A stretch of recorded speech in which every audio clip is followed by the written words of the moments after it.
Berhormat, Speaker bagi Saya tambah. Ni agak akhir. Yang Berhormat, saya tidak benarkan.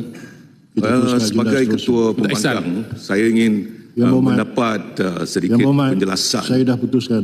Tidak ada. Speaker, Yang Berhormat.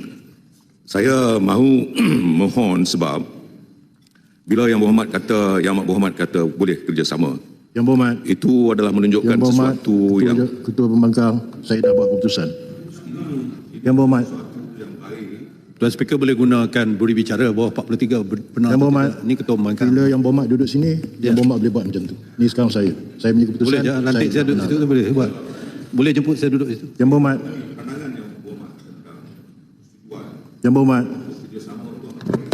Yang Berhormat, Yang Berhormat, saya tidak benarkan. Pohon tahu saya pengurusi. Saya faham Yang Berhormat adalah Ketua Pembangkang. Yang Berhormat Ketua Pembangkang boleh usulkan. Ya. Yang Berhormat, saya rasa saya dah buat keputusan. Jadi Yang Berhormat sila duduk. Terima kasih. Ya. Penjelasan.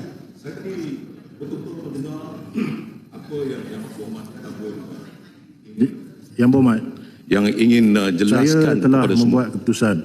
Jadi Tunggu saya sekejap. saya tidak akan tarik balik keputusan saya. Tak tarik balik pun, saya pun nak jelaskan ini supaya kami ni dapat kerjasama. Tahu Yang Berhormat, tapi Sebab saya itu Speaker punya kerja adalah untuk melihat saya bahawa telah Dewan ini menjalankan- ada kerjasama.